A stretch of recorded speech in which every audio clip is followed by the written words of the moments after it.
Hello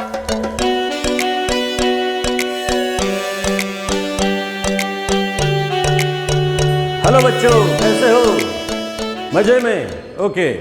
examination करीब आ रही है और आप लोगों की रिवीजन और टेस्ट देना शुरू होगा, तो आपके रिवीजन में मदद होने के लिए ये वीडियोस हम पब्लिश कर रहे हैं और आप जल्दी से चैनल को सब्सक्राइब करें ताकि मैं जो ये वीडियोस पब्लिश कर रहा हूँ ये आप तक पहुँचे और उसका आप लोगों को बेनिफिट हो। तो विदाउट वेस्टिंग द टाइम जल्दी से शुरू करेंगे। आज का हमारा टॉपिक है इलेक्ट्रिसिटी। वैसे तो प्रीवियस एपिसोड में मैंने चार्ज और इलेक्ट्रिक करंट के बारे में काफ़ी डिस्क्रिप्टिव बताया था, लेकिन that was not a revision, that was a complete understanding of the concept of the charge and electricity. लेकिन हमारा उद्देश्य है कि रिवीजन करें, तो इसीलिए आज के इस एपिसोड में हम कंप्लीट इलेक्ट्रिसिटी को एक बार रैपिडली और क्विकली रिवाइज करेंगे, जिसमें हम सीखेंगे electric charge, current, potential difference, Ohm's law, resistance, factors affecting the resistance, resistances in series, resistances in parallel, as well as heating effect of electric current, commercial unit of the electricity and power of the electricity, etc. etc. तो चलो शुरू करते हैं। तो charge, जिसके बारे में हमने प्रीवियस वीडियो में बात की थी, तो चार्ज मतलब ऐसा कुछ है जिसके सराउंडिंग इलेक्ट्रिक फील्ड होता है और इस इलेक्ट्रिक फील्ड में कोई दूसरा चार्ज अगर हम रखेंगे तो वो फोर्स एक्सपीरियंस करता है। अब ये जो चार्ज होता है ये बेसिकली इलेक्ट्रॉन और प्रोटॉन के ऊपर पाया जाता है, और आप जानते हैं कि इलेक्ट्रॉन और प्रोटॉन एटम के फंडामेंटल पार्टिकल्स हैं। आप अरेंजमेंट जानते हैं एटम की?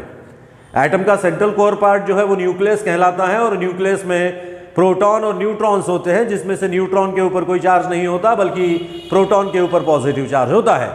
और ये जो न्यूक्लियस होता है सेंट्रल कोर पार्ट एटम का, इसके सराउंडिंग इलेक्ट्रॉन जिनके ऊपर के निगेटिव चार्ज होता है सर्कुलर मोशन परफॉर्म करते हैं। और आप लोग ये जानते हैं कि एक इलेक्ट्रॉन के ऊपर जो निगेटिव चार्ज होता है उस निगेटिव चार्ज की क्वांटिटी होती है 1.6 × 10⁻⁻19 coulomb, right.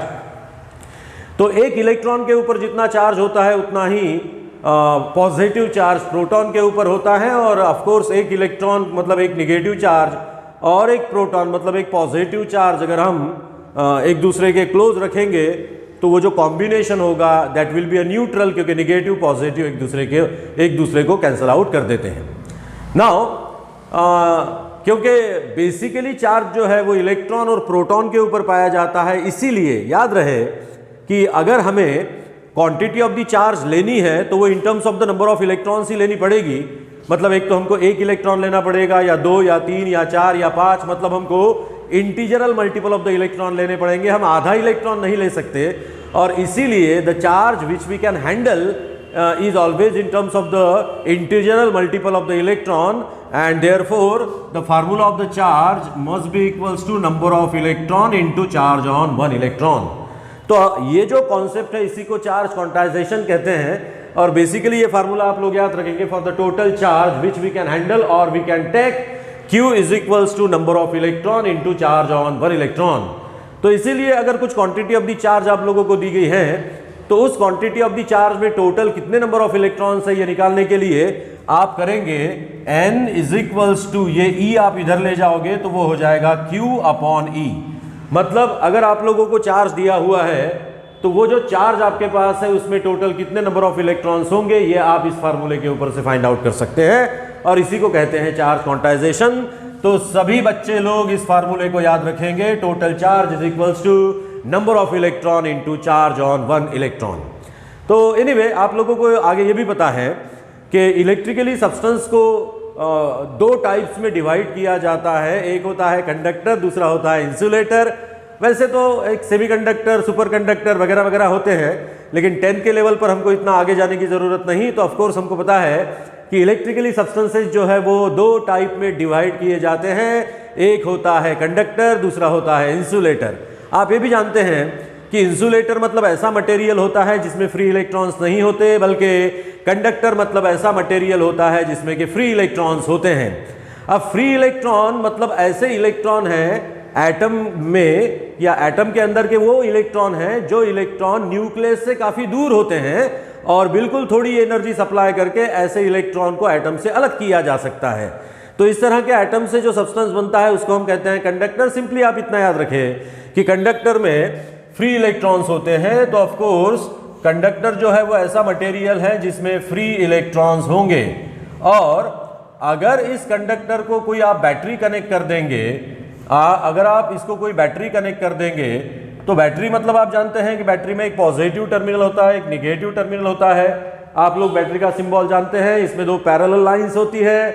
Longer parallel line, longer line जो है वो पॉजिटिव टर्मिनल इंडिकेट करता है, शॉर्टर लाइन जो है वो निगेटिव टर्मिनल इंडिकेट करता है। और आप ये भी जानते हैं कि बैटरी के निगेटिव टर्मिनल में से इलेक्ट्रॉन निकलते हैं जो कंडक्टर में से, एक्सटर्नल कंडक्टर में से फ्लो होकर बैटरी के पॉजिटिव टर्मिनल में जाते हैं।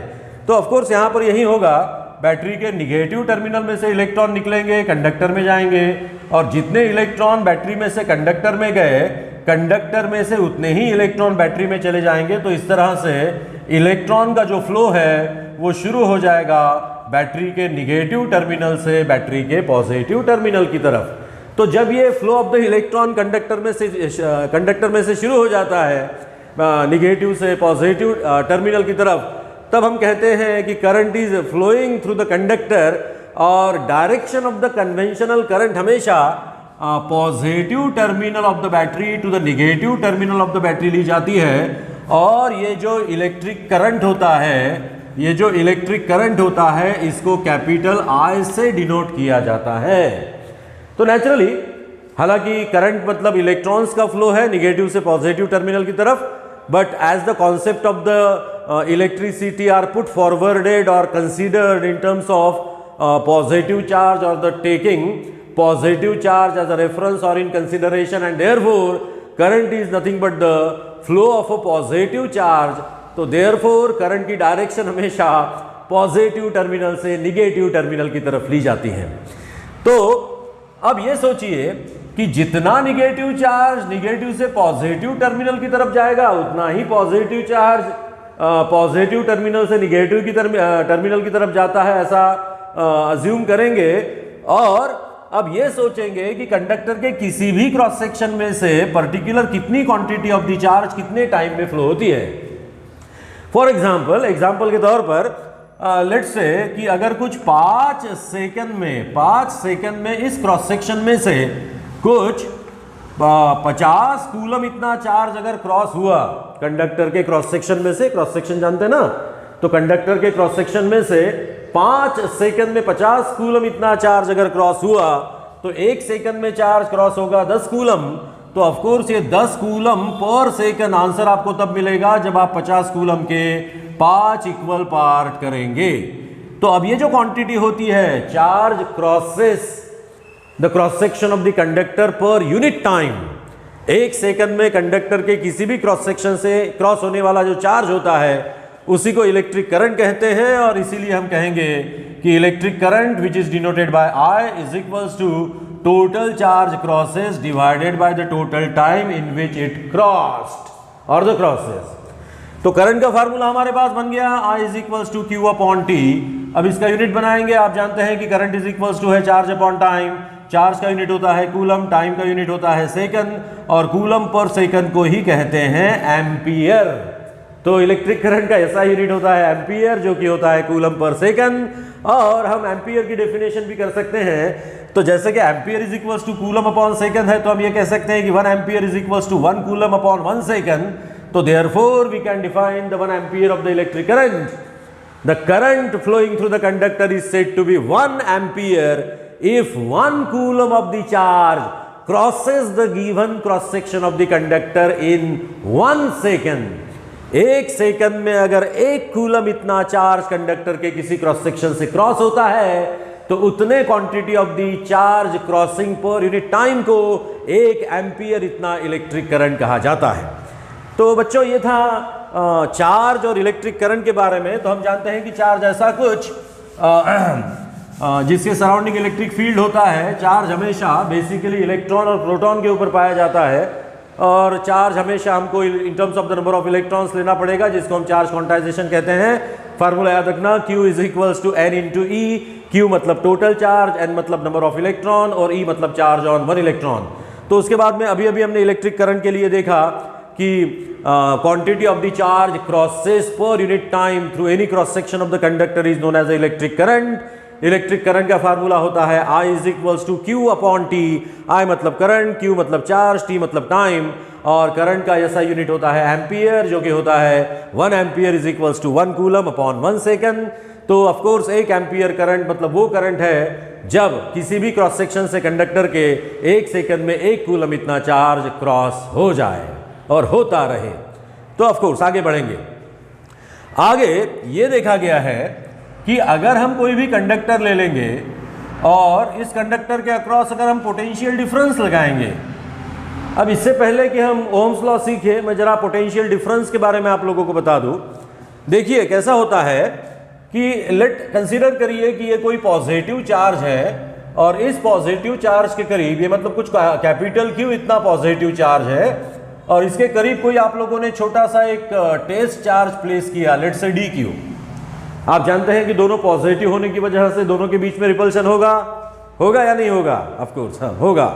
तो अगर लेट अज्यूम करें कि इनिशियली इस चार्ज से ये चार्ज कुछ R इतने डिस्टेंस पर है, ओके। अब अगर आप लोगों को इस चार्ज को इस चार्ज से दूर ले जाना है उधर, तो वो अपने आप जाएगा क्या? ऑफ कोर्स दूर ले जाना है तो वो अपने आप जाएगा, because there is a repulsion, right.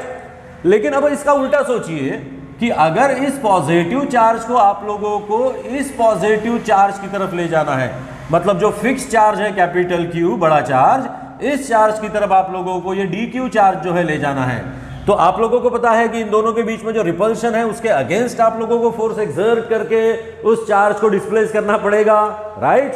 तो हम फोर्स एक्सर्ट करेंगे और फोर्स एक्सर्ट करने के बाद में चार्ज का अगर डिस्प्लेसमेंट हो गया, मतलब ये अगर यहां से यहां तक आ गया, तो आप ये भी जानते हैं कि फोर्स एक्सर्ट करने के बाद में अगर डिस्प्लेसमेंट होता है तो वर्क डन परफॉर्म हो जाता है।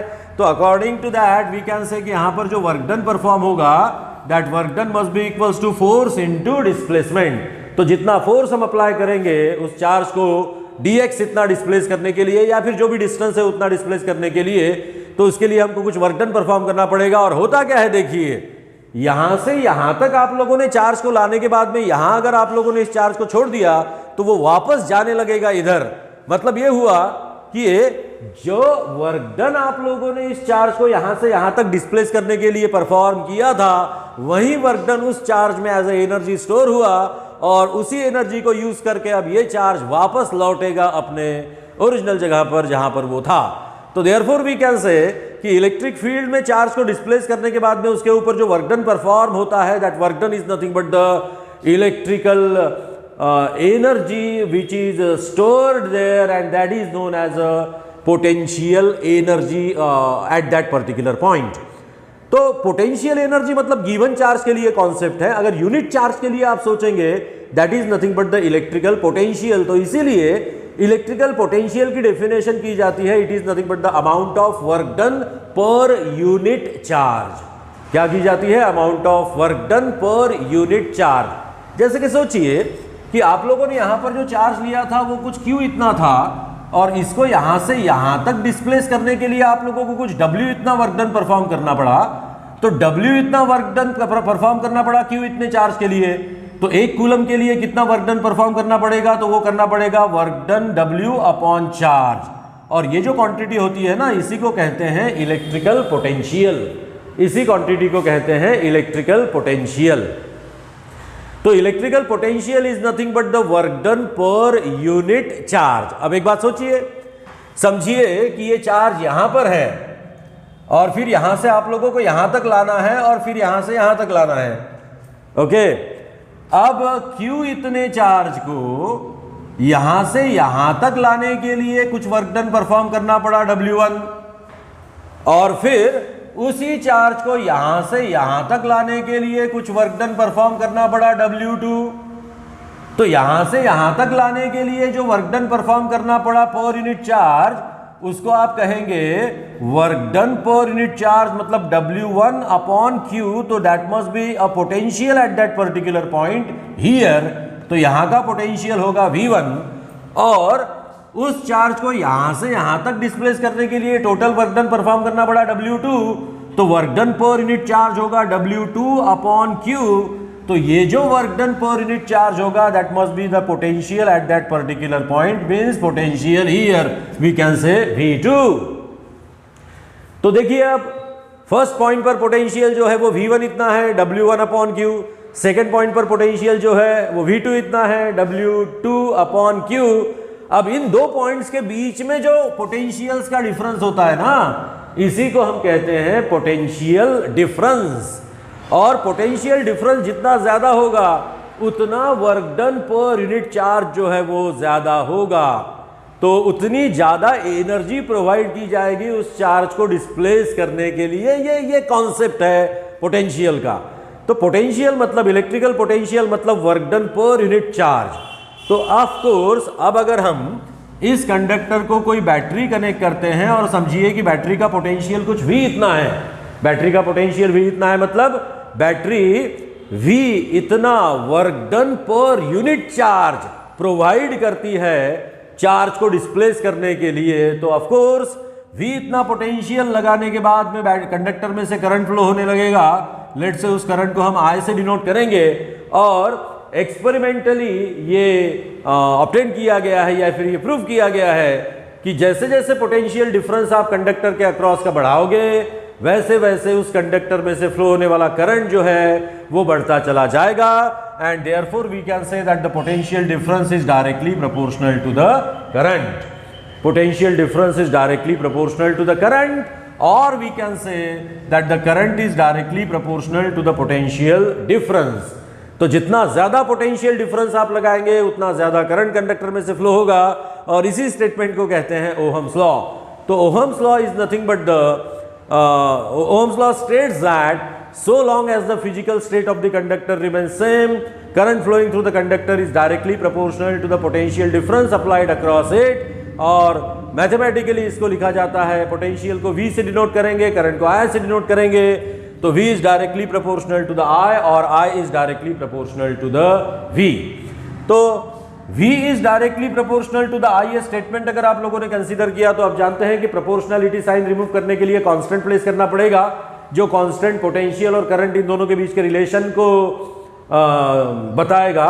तो अगर उस कांस्टेंट को हम R से डिनोट करते हैं तो ये स्टेटमेंट बनेगा V is equals to R into I, और ये जो कांस्टेंट ऑफ प्रोपोर्शनलिटी होता है पोटेंशियल डिफरेंस और करंट के बीच में, इसी को कहते हैं रेजिस्टेंस।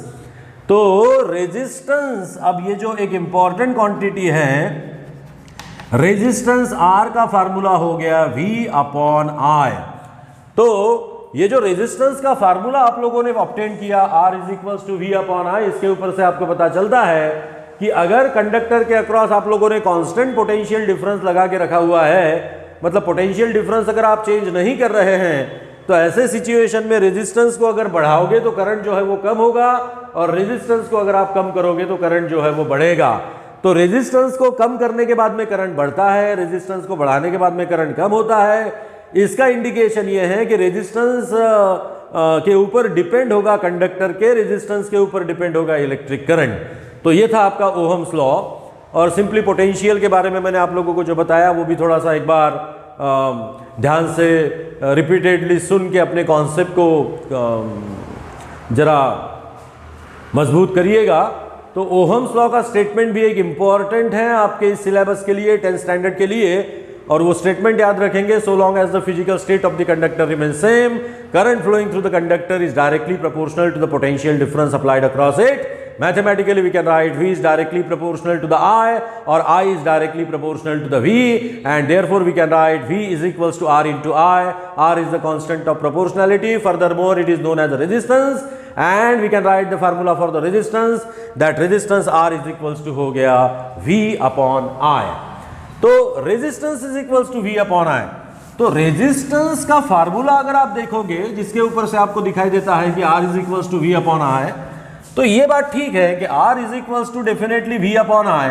तो अगर मैंने किसी बच्चे से पूछा, किसी स्टूडेंट से पूछा कि अरे भाई रेजिस्टेंस किन बातों के ऊपर डिपेंड है, तो सिंपली वो बताएगा सर रेजिस्टेंस का फार्मूला है V अपॉन I। तो इसका मतलब ये है कि रेजिस्टेंस डिपेंड होता है पोटेंशियल डिफरेंस पर और रेजिस्टेंस डिपेंड होता है करंट पर। लेकिन ऐसा नहीं होता। रेजिस्टेंस जो है वो बेसिकली देखो, क्या सोचिए, ऐसा सोचिए कि हमने एक इतना कंडक्टर ले लिया, कुछ नाइक्रोम की वायर है, और इसके अक्रॉस अगर हमने लेट से कुछ V1 इतना पोटेंशियल लगा दिया या V इतना पोटेंशियल लगा दिया, राइट, और हमने उतनी ही थिकनेस की दूसरी वायर ले ली, लेकिन अब लंबाई जो है उस वायर की वो पहले कंडक्टर के लंबाई से ज्यादा है। मतलब इसकी लेंथ कितनी है L1, इसकी लेंथ कितनी है L2। अब इसको अगर आप वहीं बैटरी कनेक्ट करेंगे जिसका पोटेंशियल है समझिए कुछ V, देखो यहां पर ये जो कंडक्टर है ना, ये कंडक्टर शॉर्ट कंडक्टर है, छोटा कंडक्टर है, छोटा मतलब लंबाई में कम है इसके कंपैरेटिव। अब मुझे बताइए, दोनों के अक्रॉस आप लोगों ने सेम पोटेंशियल की बैटरी लगाई थी, दोनों कंडक्टर का मटेरियल जो है वो सेम है, राइट। अब दोनों कंडक्टर का मटेरियल जो है वो सेम है और दोनों की थिकनेस जो है वो सेम है, लेकिन दोनों की लंबाई डिफरेंट है।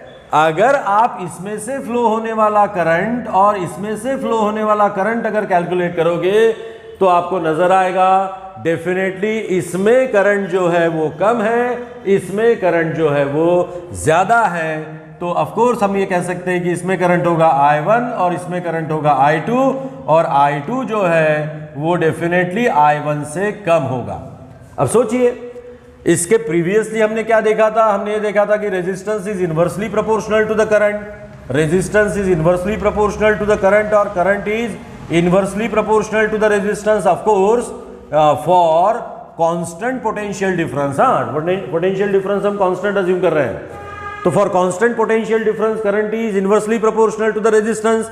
अब ये सोचिए कि अगर शॉर्टर कंडक्टर के कंपैरेटिव लॉन्गर कंडक्टर में करंट अगर कम हो गया, तो करंट कम हो गया इसका मतलब रेजिस्टेंस बढ़ गया होगा ना, क्योंकि रेजिस्टेंस के साथ करंट जो है वो इनवर्सली प्रोपोर्शनल होता है। समझ में आया? फिर से सोचो, करंट अगर कम हुआ तो रेजिस्टेंस बढ़ा होगा ना, तो देयरफॉर हम ये कह सकते हैं कि इसका रेजिस्टेंस और इसका रेजिस्टेंस वो इक्वल नहीं है, इसका रेजिस्टेंस कम है, इसका रेजिस्टेंस ज्यादा है।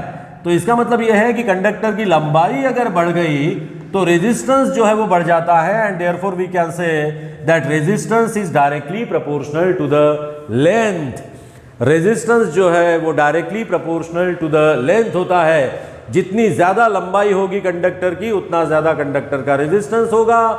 और ऐसा इसलिए है क्योंकि देखो, अगर शॉर्ट कंडक्टर है तो इलेक्ट्रॉन को यहां से यहां तक ही अपोज ऑफर होगा या फिर अपोज होगा मोशन के लिए उसके, लेकिन लॉन्गर कंडक्टर है तो कंडक्टर लॉन्ग होने की वजह से लॉन्ग डिस्टेंस उसको ट्रेवल करना पड़ेगा, तो अपोज जो है वो ज्यादा होगा।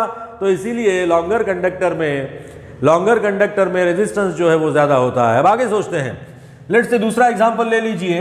एक कंडक्टर हमारे पास है जिसकी थिकनेस जो है वो कम है, और उतने ही लंबाई का दूसरा कंडक्टर हमने ले लिया, और उतने ही लंबाई का दूसरा कंडक्टर हमने ले लिया, लेकिन इसकी थिकनेस जो है वो पहले कंडक्टर के थिकनेस से काफी ज्यादा है, और इन दोनों के अक्रॉस हमने बैटरी लगा दी। इसका भी पोटेंशियल V और इसका भी पोटेंशियल है समझिए कुछ V।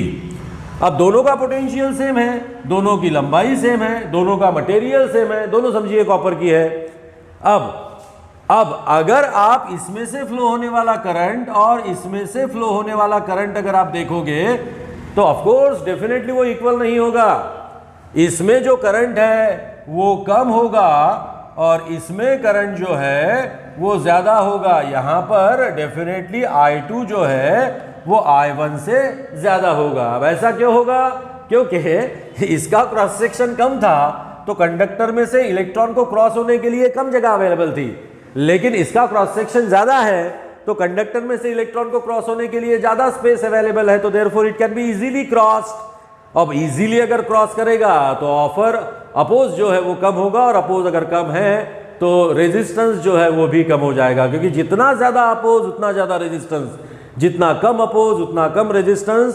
तो और आप ये भी जानते हैं कि current is inversely proportional to the resistance. अब इसके कंपैरेटिव इसमें करंट अगर ज्यादा है तो इसमें करंट अगर ज्यादा है तो इसका रेजिस्टेंस जो है वो कम होगा, और इसीलिए हम यहां पर कह सकते हैं कि resistance is inversely proportional to the cross sectional area. तो याद रखें कि लेंथ अगर बढ़ी तो रेजिस्टेंस बढ़ता है, लेंथ अगर कम हुई तो रेजिस्टेंस कम होता है। लेकिन क्रॉस सेक्शन के साथ उल्टा है।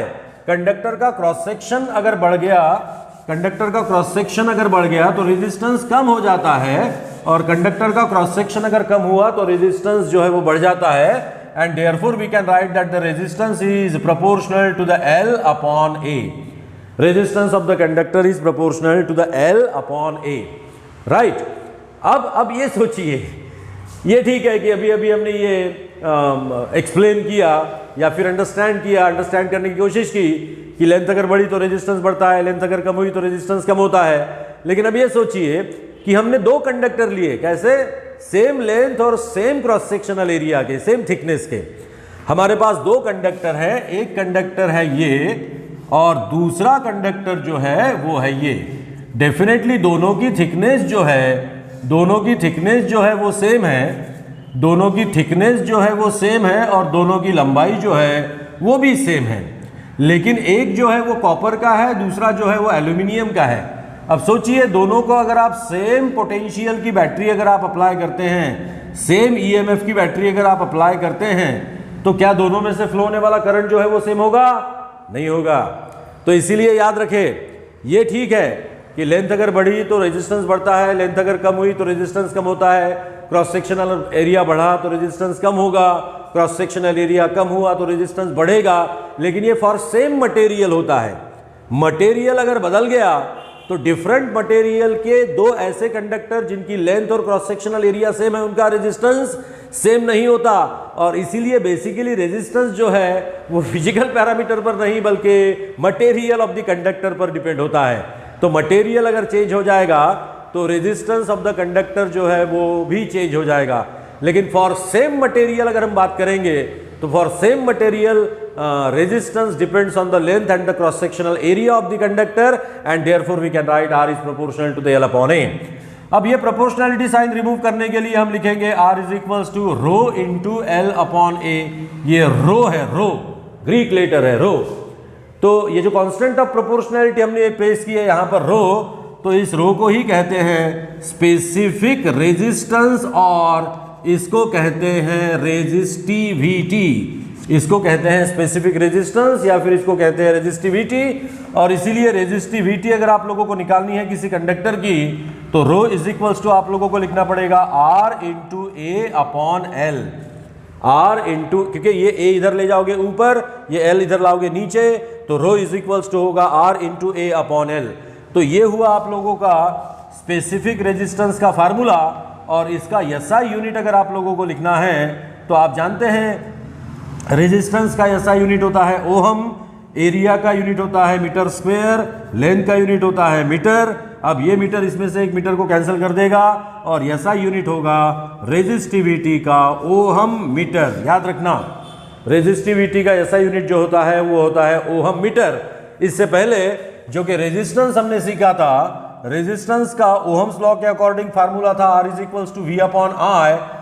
V मतलब पोटेंशियल डिफरेंस है, इसका SI यूनिट होता है वोल्ट, और करंट जो है इसका SI यूनिट होता है एम्पियर। और वोल्ट अपॉन एम्पियर मतलब रेजिस्टेंस के SI यूनिट को कहते हैं ओहम। ये स्पीड ब्रेकर जैसी साइन इसके SI यूनिट के लिए यूज करते हैं। तो 1 ओहम, हम ये कह सकते हैं कि 1 ohm is equals to 1 volt upon 1 ampere. तो हम 1 ओहम की डेफिनेशन भी कर सकते हैं। उस कंडक्टर का रेजिस्टेंस 1 ओहम माना जाएगा, उस कंडक्टर का रेजिस्टेंस 1 ओहम माना जाएगा जिस कंडक्टर में से कंडक्टर के अक्रॉस 1 वोल्ट इतना पोटेंशियल डिफरेंस अप्लाई करने के बाद में उसमें से 1 एम्पियर इतना करंट फ्लो होगा। तो 1 वोल्ट इतना पोटेंशियल डिफरेंस अप्लाई करने के बाद में किसी कंडक्टर में से अगर 1 एम्पियर इतना करंट फ्लो होता है तो उस रेजिस्टेंस को, उतने कंडक्टर के रेजिस्टेंस को 1 ओहम इतना रेजिस्टेंस कहा जाता है। और उस इसी यूनिट के ऊपर से हमने स्पेसिफिक रेजिस्टेंस का यूनिट निकाला, that is nothing but the ohm meter. अब ये सोचिए कि स्पेसिफिक रेजिस्टेंस का जो फार्मूला है वो है R into A upon L। अब लेट्स से हमारे पास कोई ऐसा कंडक्टर है कि जिसकी लंबाई जो है वो 1 मीटर है और क्रॉस सेक्शनल एरिया जो है वो 1 मीटर स्क्वायर है। तो ऐसा कंडक्टर अगर हमने ले लिया जिसकी लंबाई 1 meter, cross sectional area 1 meter square, और फिर इस फार्मूले में अगर हमने ये प्लेस किया तो rho is equals to R into A मतलब होगा 1, एल मतलब होगा definitely 1, 1/1 is 1, 1 into R is R, and therefore we can say rho is equals to R. लेकिन ये rho is equals to R कब होता है? तब होता है जब कंडक्टर है 1 मीटर लंबाई का, क्रॉस सेक्शनल एरिया है 1 मीटर स्क्वायर। तो इसीलिए हम स्पेसिफिक रेजिस्टेंस को भी डिफाइन कर सकते हैं। हम ये कह सकते हैं कि स्पेसिफिक रेजिस्टेंस और the resistivity of the material is the resistance of the conductor of that material whose length is a 1 meter and the cross sectional area is a 1 meter square। फिर से specific resistance or the resistivity of the material is defined as it is nothing but the resistance of the conductor of that material whose length is a 1 meter and cross sectional area is a 1 meter square।